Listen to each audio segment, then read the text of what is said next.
Lauren, last night photographer Connor Wilton and I experienced firsthand how the Jackson Narcotics Enforcement Team patrols the city streets to battle the growing heroin crisis.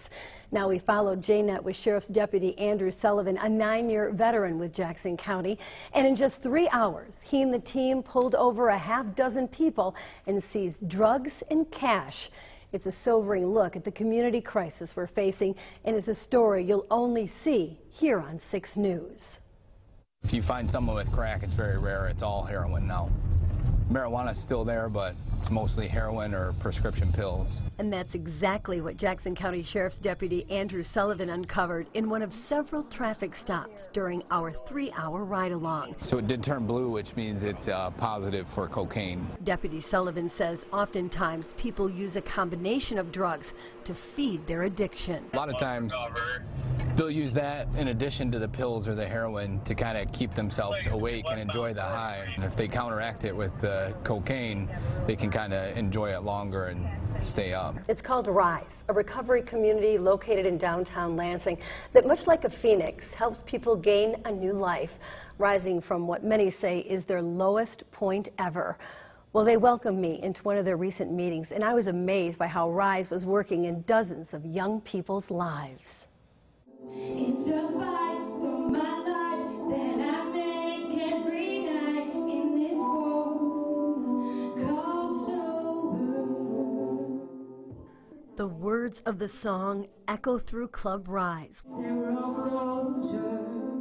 where everyone in the room is in the fight of their lives every day, In this world it's never over. trying to push through into a new world they call sober. At one point during the Club Rise meeting, I asked the group if any of them had lost someone to heroin. Nearly every hand in the room went up. Such a great story, and it really sounds like the program's working. It truly is. It's a family setting, and as you can see, when you see the epidemic that's going on with the opioid crisis, when you find out how many people have lost people they know to a heroin addiction, and programs like these are so necessary. And so, right, and for them to have the courage to share their story, we thank all of them for that too. Absolutely, for welcoming us into that very intimate setting. So we thank everyone at Rise. He died right there on the spot. Heroin and opioid abuse have left a path of destruction in Michigan, and tonight we brought together a panel of health experts, lawmakers, law enforcement, and court officials to talk about what can be done to stop it. And it is our top story tonight at 11. Thank you for joining us. I'm Sheri Jones. Now, throughout the entire month of May, we've been running a series of reports highlighting the opioid crisis in our community. And tonight, members of the public had the chance to weigh in during a special town hall meeting in Jackson. I moderated tonight's event, and our Veronica Gabriel was there as well. What it became for me was far greater than I ever intended it to be. I never woke up and said, today I think I'm going to become a heroin addict. Inside a new building on the campus of Michigan State University, collaboration is happening between researchers from engineering, science, and medicine. Michigan State University President Luana K. Simon knew one visionary who could lead the way. And that's Dr. Chris Kontag. He was wooed away from Stanford to come to MSU to share his vision for the brand new bioengineering building. And Dr. Kontag tells me it's exceeded his expectations. So I see a place where people are really changing the way we think about the world, the way we think about disease, the way we think about and preserve health. And I see all the different disciplines in coming together in unique ways. Intentionally, we package the themes in this building to be integrative. Every theme stretches across molecules to man in every area, whether it's how cells work together and how we can change the way they work by engineering them to be different. All of those things are integrated throughout the building. So the building is integrated horizontally, vertically, and diagonally, everybody working together as a community towards common goals. So if you can, by looking at this lab, you can appreciate how much potential there is in this space. Dr. Chris Kontag makes it a priority to think about where science will be in 5 years by cultivating the minds of the men and women working in the bioengineering facility to forge new frontiers in scientific research. He talked with a physicist. When MSU President Luana K. Simon first met Dr. Kontag, she envisioned him designing something that was a magnet for several disciplines to collaborate on cutting-edge biomedical research. And now it's a 130,000 square foot reality with a price tag of $69 million. He's a person who understands and appreciates this nexus of making things in biology and computational work, and is doing it in his own work now. He's an inventor. He's highly collaborative. He's a good listener to find ideas and not just be a shouter of his own, which you really need in a leader for this kind of work. It's time to now change from just watching what happens to telling cells where to go and what to do. So imagine engineering a stem cell such that you can tell it to go to a specific site where there's damage to the tissue, and then reprogramming it to replace the damaged tissue and doing it all non-invasively.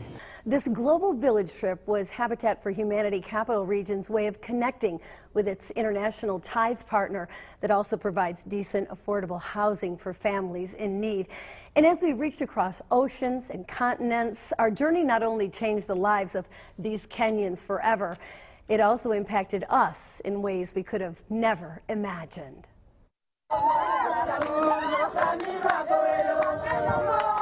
This is the way our team was welcomed into a remote village in Homa Bay, Kenya. Nearly everyone from the Lowell community in the village we served came out to greet us, singing and dancing, leading us to a ceremony that showed they were happy because we were there to help them. For the next 5 days, we began building a new home for Consolata Odongo Otanya, a 69-year-old widow living with polio. Consolata had 10 children of her own, but they all died from the HIV pandemic, leaving behind 4 orphan grandchildren who are now in Consolata's care. This global village trip not only made a lasting impact on this remote community, but on our lives as well. And you could see it in the faces of the 9 women and 3 men, ages 16 to 76 from the greater Lansing area, who traveled thousands of miles to volunteer to work with local Kenyans.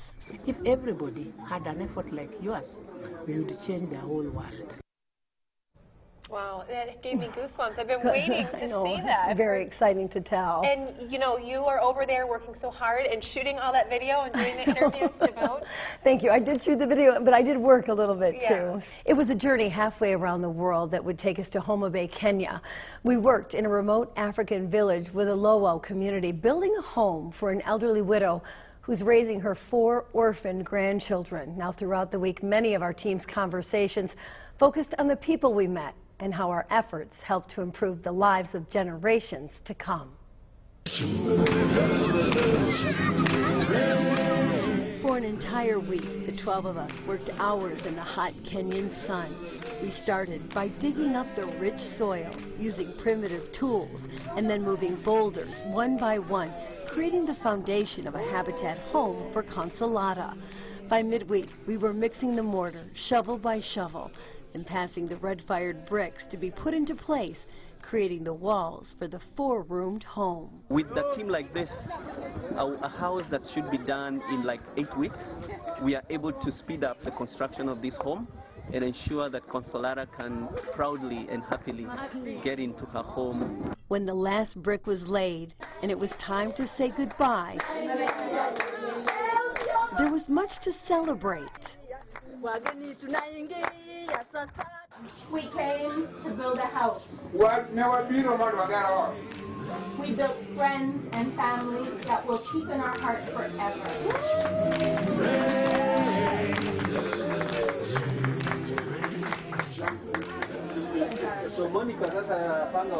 Thank you.